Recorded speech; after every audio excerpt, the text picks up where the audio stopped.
guys, I'm Sammy and welcome back to the Soul Brothers channel, and today I'm going to be reviewing the Nike Kobe 5 PROTRO. So this shoe goes for a whopping $180 freaking dollars. Super expensive. But is it worth that price? We'll find out in this video. If you guys want to cop, I'll try to leave a link in the description box. I believe the Chaos colorway is sold out, but of course they're going to release other colorways.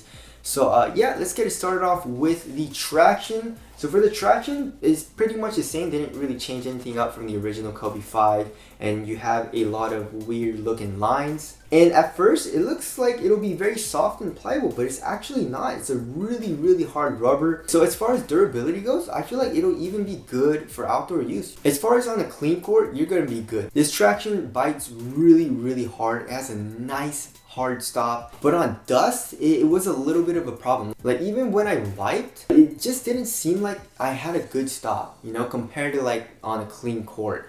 Like of course, if you do wipe, you do get a good stop, but it didn't seem as hard as on a clean court. And I found myself wiping pretty frequently. So on dust, it wasn't very good. You know, if you're used to wiping and you're fine with that, then, you know, it's okay. But one good thing about the performance on dust is that it doesn't really slip out if it has a lot of dust stuck on it. And also another thing about the outsole is that you're going to have to break it in a little bit. Like for the first day or two, it wasn't very good. I was like, that's kind of weird. The Kobe 5 was supposed to be like really good. But yeah, I like after a couple of days though, it started to get really good. So just keep in mind, you're probably gonna need to break it in. So overall traction, it was really good. It's just the performance on dust was a little lackluster. As far as the heel to toe transition goes, it's very smooth. You have a lot of heel compression, which we'll get into. You have a nice curve shape here in the heel. You have a nice flexible forefoot area, as well as a nice curve shape here as well. So I mean, heel to toe transition is very smooth. And then you have a very nice carbon fiber midfoot shank. So I guess you are getting your money's worth. 180 bucks. You're getting carbon fiber, right? Alright, moving on to the cushion. So in the PROTRO, what they did upgrade is the cushion setup. So in the forefoot, you have a Zoom turbo unit, the same unit that's found in the Kyrie 5 and the Kyrie 6. The original Kobe 5, I believe, had a Zoom unit in the forefoot and in the heel. I believe the Kobe 5 PROTRO does not have a heel zoom, or at least I couldn't really feel anything in the heel. As far as the zoom goes, the Zoom Turbo in the forefoot feels nice. I had to break it in a little bit, but you know, feels very similar to the Kyrie 5 and the Kyrie 6. You have a very nice little bounce in the forefoot, basically throughout the entire forefoot, and it feels very nice. And it's not too much, you know? And not only that, but the foam is Cushlon, and it's full-length Cushlon, and it's super soft. There's crazy compression in the heel as well as the forefoot.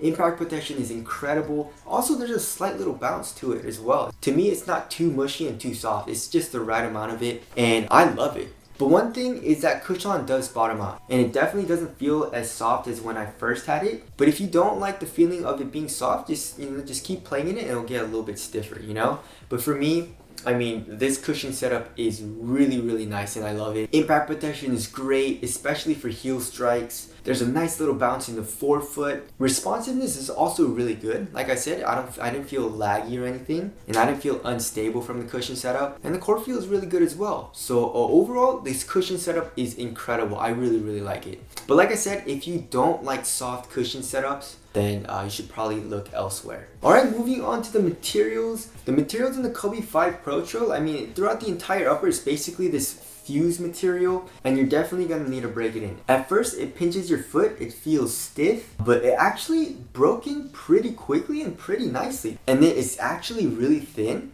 and it conforms to your foot pretty well. Look at how well this material moves. So materials I'm actually not mad at. Like some people, they don't like the synthetic material, but like for me, I don't mind that much. You know, like in the Kobe 5, in the KD 6. The only bad thing is that ventilation isn't very good, but the material is supportive. It's thin, it conforms to your foot. I guess you do need to break in a little bit, but you know, it's just for a couple of days. And then here in the tongue, you have a mesh material which allows for like basically the only ventilation in the shoe. I mean, you do have ventilation holes here in the toe area and as well as I guess here on the medial side, but that really doesn't do anything.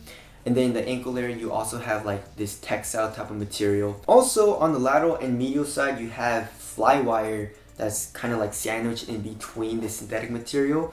So I mean, the materials aren't bad. You know, obviously it's never gonna get as soft as like a knit or a mesh would, but I do like the support that you get, you know, from this type of material. So I actually don't mind it. Moving on to the fit, I went true to size, and it's a really good fit for me. You know, lengthwise, it was perfect.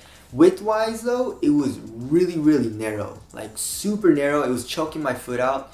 But you know, it actually stretched out a little bit, and now I don't feel any type of, like, I wouldn't say pain. It was more just like uncomfortable for me, you know? But after breaking it in for a couple of days, it actually stretched out, which is kind of interesting. So fit for me is perfect. It's almost like a one-to-one fit, kind of like this shoe was made for my foot. So go true to size, but if you don't like to have a snug fit at all, I would suggest going up half a size.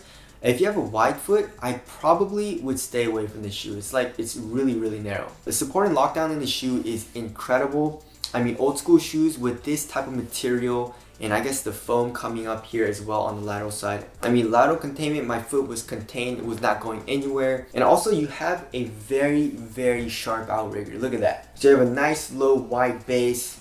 You're laterally stable, even though this is a low top shoe. So support and lockdown was very good for me. This tongue is also attached to a material that goes underneath this synthetic material, and it allows for a better one-to-one fit. But this shoe opens up a lot. You just slide your foot in really easily. So as far as the weight goes, this shoe is super light, coming in at 10.65 ounces. Let's check the other side. 10.69 ounces. So yeah, the average weight of my shoes is around 12.5 ounces. So 10.6, 10.7 ounces is very light. Feels super light. Feels very minimal on foot as well, and you feel very quick. You know, it's a very responsive feeling shoe. Support is there, traction is really good, cushion is also very responsive. Some people might say it's a little too soft, but for me it was perfect. As far as the step and comfort goes, if you're gonna casually walk around this, I mean, your foot's gonna be pretty comfortable. This cushion is very plush.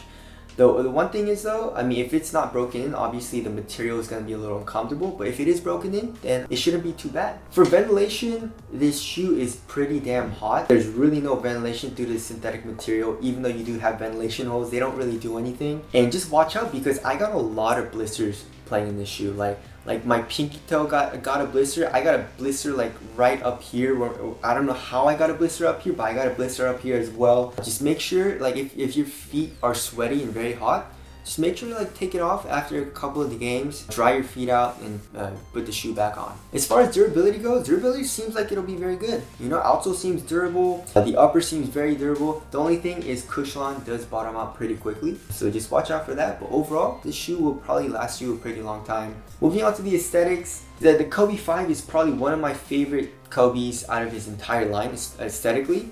And this colorway, this chaos colorway, is also really cool. I love it. So yeah, tell us what you guys think of the aesthetics down in the comment section below.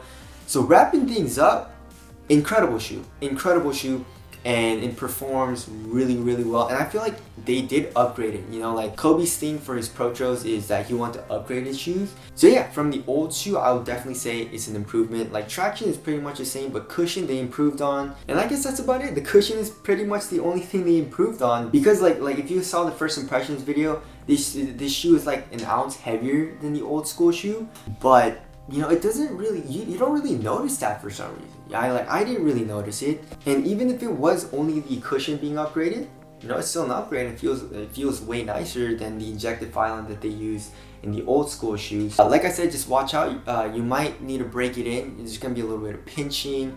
You might get blisters, and the traction needs a little breaking in as well. But once you get over that, it starts to get really nice. Is it worth 180 bucks? I don't think so. I mean, there are a lot of good performers for cheaper, but it's just that, you know, it's a Kobe, and it's the Kobe 5s, and I'm just happy to play in the Kobe 5 again. You know what I'm saying? So yeah, that's my review. Again, if you guys want to cop, I'll try to leave a link in the description box. Thank you guys for watching, and I'll see you guys in the next one.